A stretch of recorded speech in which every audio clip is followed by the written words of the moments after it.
روز بخیر. با اخبار امروز جمعه 20 اکتبر من طاهری سفر شما را همراهی میکنم. در ابتدا نگاه به سرخط خبر و گزارش های برنامه. گنرالی وزارت امور داخلی تاجیکستان گزارش‌های مطبوعات درباره دست داشتن فرزندانش در قاچاق مواد مخدر را دروغ و تهمت خواند و گفت که پسرانش در آزادی هستند و به کارشان ادامه می‌دهند. بهرالدین حکیموف به حیث افسر کگب به جنگ افغانستان رفت ولی آنجا ماند و به طالبان پیوست. حالا در آثارخانه جنگ در هرات کار می‌کند. مرزیمای 72 ساله از ناحیه واسع عزم دارد زبان انگلیسی آموزد و به امریکا سفر کند. معلمش میگوید بیبی به حیث شاگرد ذهنی تیز دارد. ام خورساله ما هم قدر میفهمونن یا نمیگم مومای من عده بار میخونی دکلش تیزه یا نگرم مو حیران نشه. تفصیل خبرها. محمدشاه اسکندرов افسری بلندرتبه وزارت امور داخلی تاجیکستان گزارشات درباره بازداشت پسرش با اتهام قاچاق مواد مخدر را رد کرد. گنرال تاجیک روز 20 اکتبر به رادیو آزادی گفت گزارش‌های مطبوعات قرقیزستان دروغ و بی اساسند و هیچ یک از فرزندان او تاکنون دستگیر نشدند.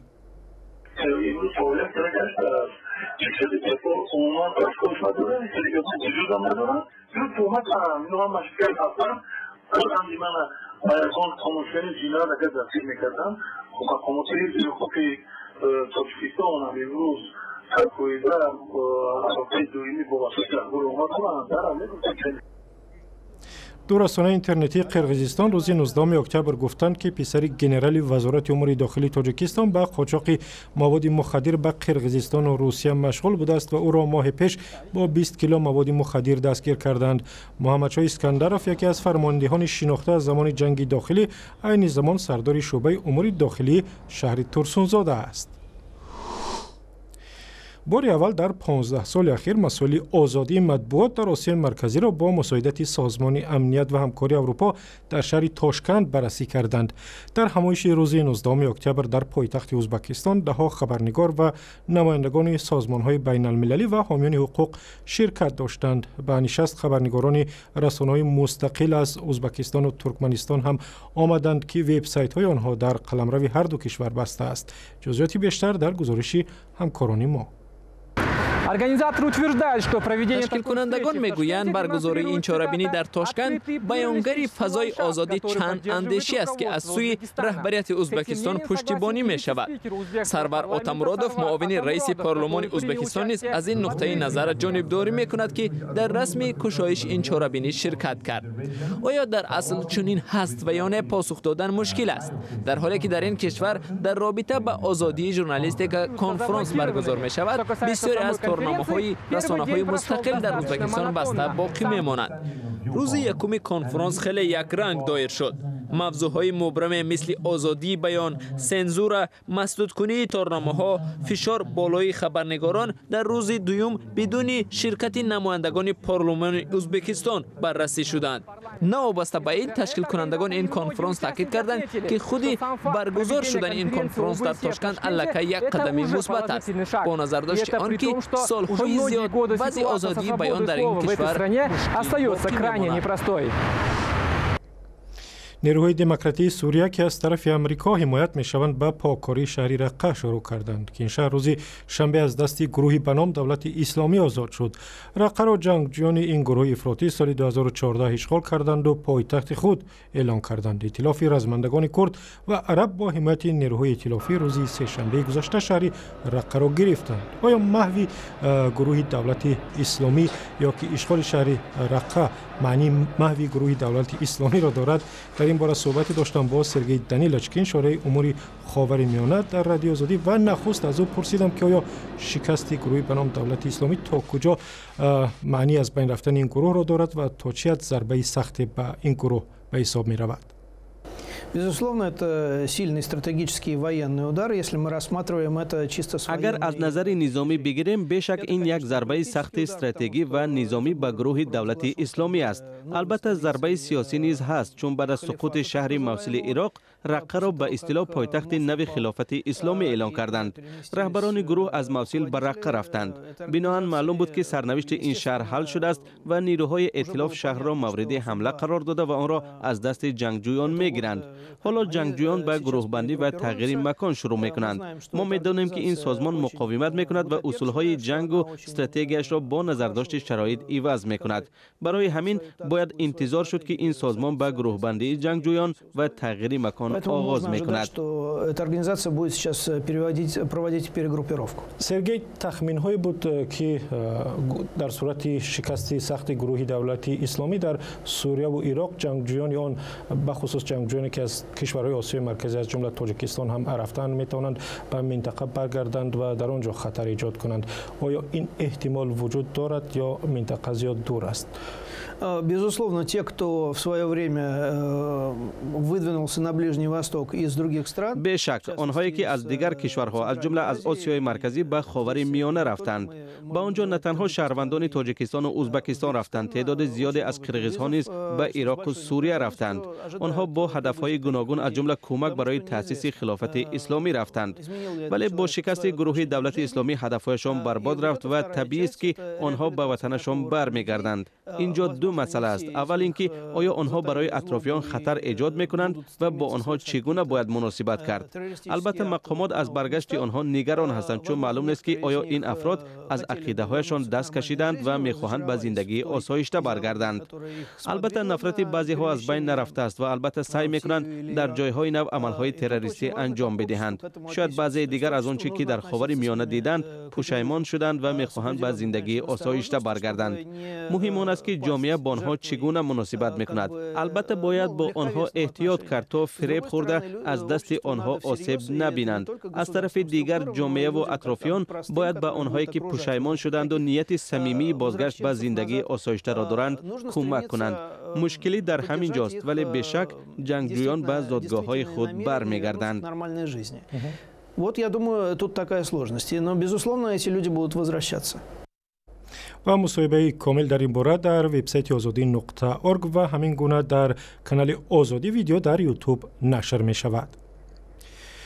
بریدین کریموف در عهد شوروی KGB را ترک کرد و به طالبان پیوست. او یکی از صدها سربازان است که بعد خروج ارتش بی سر و سامانی در نیروهای اتحادیه شوروی سابق از افغانستان سال 1989 در افغانستان ماند و به قول خودش افغان شد. خبرنگاران رادیو آزادی به شهر هرات رفتند و با بریدین کریموف از تاتارهای مقیم شهر مسکو صحبت کردند. محاربه اوج میگیرد. مجاهدین افغان با تمام وجود بر ضد ارتش شوروی قیام کردند. به همین شکل مبارزه مجاهدین با تجاوز شوروی در سال 1979 در موزه جهاد در شهر غربی هرات افغانستان انعکاس شده است. راهنمای این موزه در سالهای جهاد افسر KGB بود.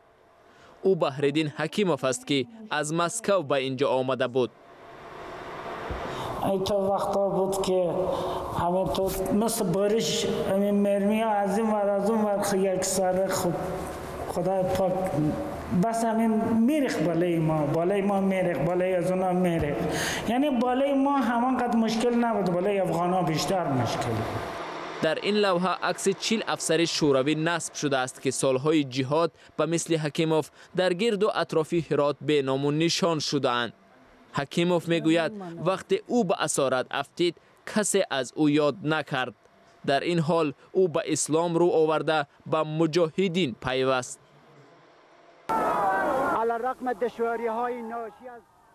در این نوارهای اشغال هرات در سال 1992 نمایش داده می شود، ولی مجاهدین هم نتوانستند نظم و ثبات این شهر را در دراز مدت تأمین کنند.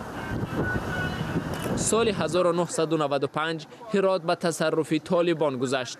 حکیموف به جنبش افراطی اسلامی همراه شده به حیث محافظ فرمانده طالبان ملا برادر استخدام شد. ما از اونا ما بدی ندیدم، خوب مردمی بودن دیگه.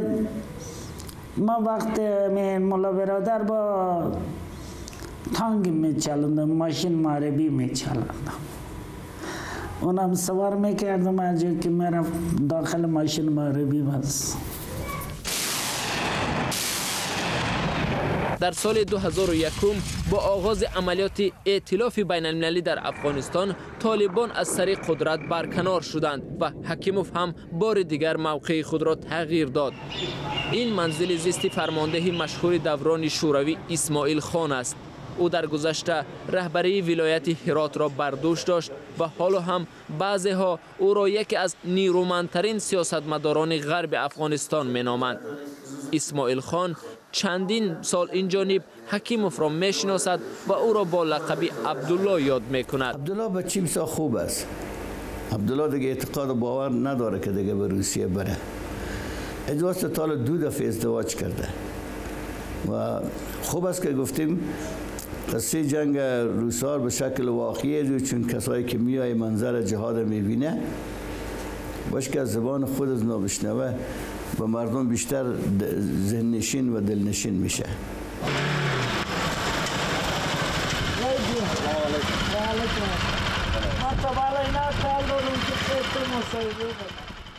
در پی تهیه گزارش حکیموف با همسایه‌هایش هم صحبت شد.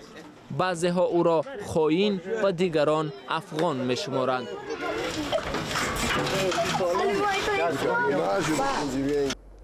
برمیگردیم به تاجیکستان. در تاجیکستان اکثریت آنهایی که 30 ساله بالا هستند میگویند آموختن زبان خارجی برایشان دیر شده است و ممکن است به آسانی یاد نگیرند، ولی مرزیما شریفه و ساکن 72 ساله ناحیه واسه میگوید این فقط یک بهانه است و اگر انسان کوشش کند در هر سن و سال هر چیزی نو را یاد میگیرد. حالا مرزیما خودش زبان انگلیسی میآموزد تا در نیویورک ره گم نزند. مرزیما شریفه و 72 سال دارد. همسالان او بر طبق فرهنگ دهه‌شان بیشتر گوشه‌نشینند، روزگارداری کم میکنند. میگویند با پیری مراسا کردند. در فیلم قدیم گوجوشی پیش قدم دی مردم یک جو کرکدگی این خدایی را فهمانده است داده است هم علم در کلش مورا گمراه کدگی نمیدونیم. مرزیما باری هم از تاجیکستان بیرون نرفته است. درباره امریکا از تلویزیون فهمیده است و با هوس درباره‌اش گپ میزند. همه امریکا را دیدم، هزارجا امارات‌های بزرگ، شهر تازه، آباد، آزاد، مردم اولفته لباس، مردم آزاد و من مردم آزاد. خیلی که همون چیشون هست، همون رفتار دارن، گشتن دارن. حواس میکرد همونجا همون خونه همون تجربه روه برات قوت و قوت گفتن این مردم در این قطعه بلند چه زندگی میکرده باشن، کاش یک بار برم همونجا را ببینم. حالا هر کلمه آموخته‌اش را تکرار میکند. معلم نابالغش میگوید که شاگرد خوب است. من از ذهنش هم قدر تیز است که ای طلبای ما در ای خورساله ما در هم خورساله ما را هم قدر میفهمونن یا نمیگم مومای من عده برمه خونی در کلاش تیزه یا نگیرم ما حیران نشیم بعد یورده همتیم. مرزیما یتیم به وی رسیده است و در 14 سالگی خلاف خواهشش او را از مکتب گرفته شوهر دادند. بسیار گریسته بود. ما یاد ندارم که 4 گرفته باشم. از زبان روسی، از زبان تاجیکی همون انگلیسی نمیخوندیم. نه همه یک انگلیس ما بود 1 2 3 4 5 همه را اولم در یاد مای. من بسیار طلبه فعال بودم مکتب راستیگه. خویشاوندان و دوستانش میل مامه مرزیما به آموختن زبان انگلیسی و آرزوی سفرش به امریکا را فهمیده آن را هوس پیرانه دانستند، جدی نگرفتند.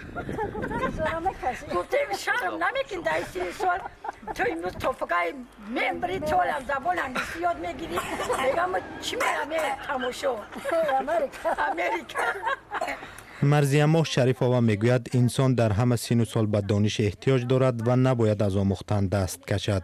گرچه که سال ما نوبسته به او ترجمانم که باشه، لیکن من خیلی حواس دارم که همین کارا بکنم بتونم و بکنم میرم. همین میگه که آدم که حواسمند هیچ وقت ناامید نمونده، چرای زندگی نمیمونه. چه حواس من که داشتی به حواس البته را میرسی. مواره خدم دارم. و با امید آنکه مرزیما به آرزویش برسد برنامه امروز را به پایان میبریم. اخباری بیشتر در وبسایت azadi.org، در صفحه رادیو آزادی در فیسبوک. سپاس که امروز هم با ما بودید.